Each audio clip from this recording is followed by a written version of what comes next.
Et puis, c'est surtout l'histoire qui s'est bâtie à chacune des tables où je me présentais.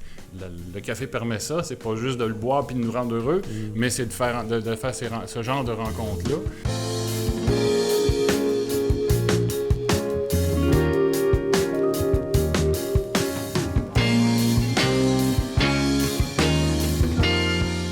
Salut tout le monde, un autre épisode de J'aime mon café, puis aujourd'hui on a un spécial festival East Coast Coffee Madness qui avait lieu au mois d'octobre dernier à Montréal. Et pour nous en parler, j'ai un invité très spécial, notre maître torréfacteur Jocelyn Lalonde. Salut Jocelyn. Salut Alex. Fait que tu as eu pas mal de plaisir cette année, hein? Ben oui, en fait, en plus de découvrir tout plein de nouveaux mondes depuis quelques mois, ben ça fait juste partie de l'univers qui s'ouvre de plus en plus avec des gens qui sont aussi allumés dans ce monde-là également. Ben, mais nous, en contexte, ça consiste en quoi le festival? Ben en gros, c'est... Je pense que c'est un Moses de beau gros prétexte pour se réunir autour d'un produit qui prend de la place dans notre monde, mais en même temps aussi qui fait en sorte que il y a une passion là, qui se détourne autour de ça. Alors, le East Coast Coffee Madness, c'est des torréfacteurs, des vendeurs d'équipements assez limités quand même, mais surtout des gens qui sont là pour présenter leur façon à eux de développer un produit qui, à somme toute, a l'air assez banal, hein, mais qui est en fait un gros marchand de bonheur. Moi, je les appelle comme des marchands de bonheur. J'imagine que le festival ouvre aussi des ateliers, des conférences. Oui, en fait, même si moi, j'y ai pas vraiment participé, il y a quand même un volet où toutes sortes de gens qui font partie de ce milieu-là. Ben, quand je dis du milieu, c'est autant du barista jusqu'à l'importateur, aux exploitants, tout ça. Il y avait plein de possibilités d'en apprendre un petit peu plus là, dans l'optique là, qui nous intéressait.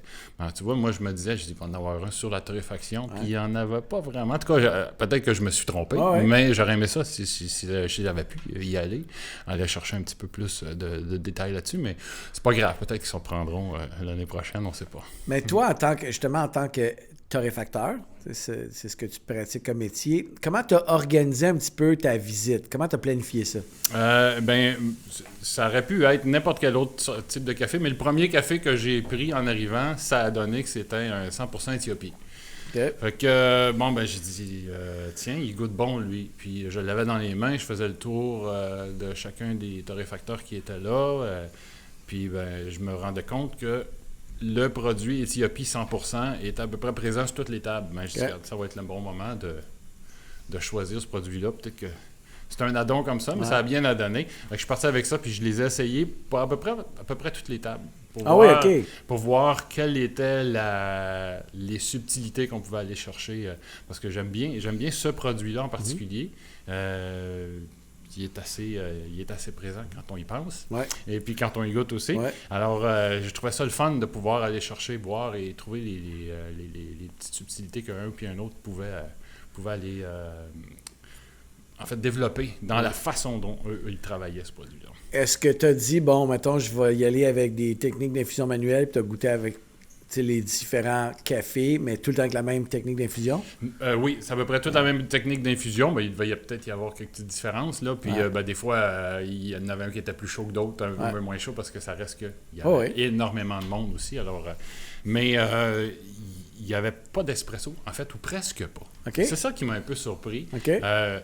On travaille beaucoup dans l'espresso aussi. Puis en regardant ça, je me suis rendu compte que la torréfaction était un petit peu plus brune, un petit peu plus... un peu plus pâle. C'est un petit peu plus pâle pour aller chercher probablement d'autres saveurs et d'autres couleurs, pas faire de mauvais jeu de mots, dans le café.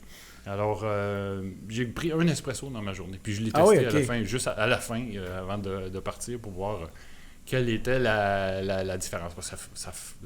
L'espresso, pour moi, la façon dont je le retrouve, c'est que on goûte l'espresso, après on goûte le café. C'est mon opinion, de manière que je le prends. Mais dans l'infusion, c'est un peu... il se laisse découvrir, tu sais. Alors, c'est ce que j'aimais, là, de pouvoir faire ça dans chacune des tables. C'est vraiment cool.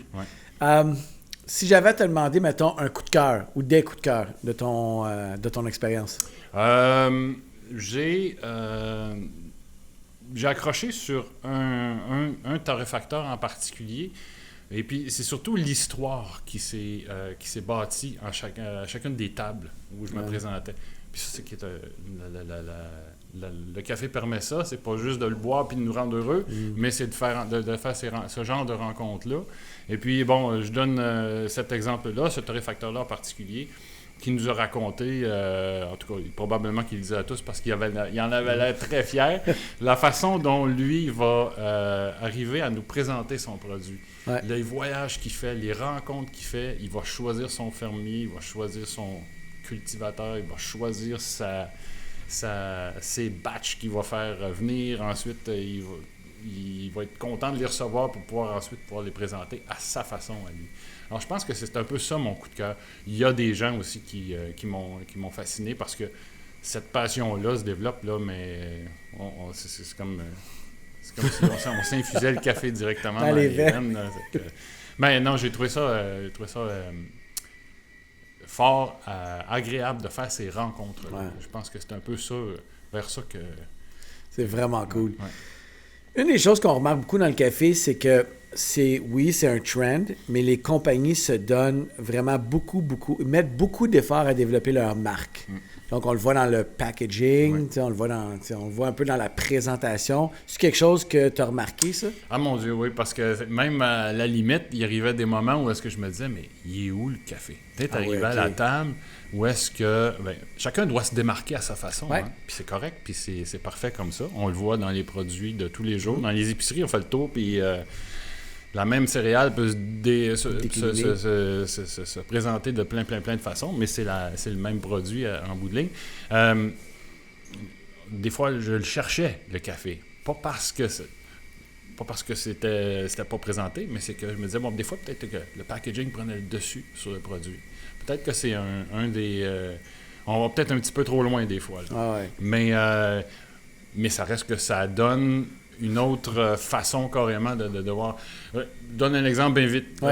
Aller à l'épicerie, on sait où est l'allée des cafés, puis il y a une espèce de trend, si vous me permettez l'expression, qui fait que, c'est présenté de telle façon, le café. Là, j'arrivais là, puis c'est complètement autre chose. Des couleurs, des verts, des fuchsias, des roses, des mauves. Tu fais comme, wow, on a le droit d'aller là. C'est pas parce il y a personne qui a dit qu'on n'avait pas le droit de le faire, mais... c'est impressionnant de voir ça. Les t-shirts, les produits dérivés, toutes les tasses. Ça fait assez particulier de voir ça aussi. Mais ça reste que chacun doit se démarquer à sa façon parce qu'à la limite, le produit reste le même. On parle de café. Oui, absolument. L'année prochaine, j'imagine que tu vas retourner. Il y a des chances, je vais comparer certains. Oui. Mettons, si j'avais à te poser la question, là, qu'est-ce que tu voudrais voir ou qu'est-ce de nouveau ou qu'est-ce que tu penses que tu as manqué cette année que tu voudrais voir l'année prochaine? Bien, je sais pas. Peut-être j'avais une idée préconçue dans le sens que c'était beaucoup pour l'industrie, mais en bout de ligne, il y avait des gens de l'industrie. Mais comme les gens beaucoup se connaissent, il y avait beaucoup de monsieur, madame, tout le monde. OK, grand public. Grand public. Ouais. Peut-être que s'il y avait un volet... Peut-être que je l'ai juste pas vu, là, remarquez bien, puis on corrigera si jamais c'est le cas. Mais s'il y avait un volet peut-être au niveau un peu plus poussé vers l'industrie, un peu plus, peut-être que j'irais un peu plus vers ça. Okay. Parce que ça reste que le produit est là, mais jusqu'où on va pour se rendre justement à ce fameux packaging tel qu'on l'a vu. C'est quoi les démarches derrière? C'est quoi qu'est-ce qui fait que chacun développe à sa façon le produit tel qu'il est présenté? Là, c'est parler comme un maître torréfacteur. Possible. Vraiment cool, Justin. Merci beaucoup, c'était vraiment intéressant.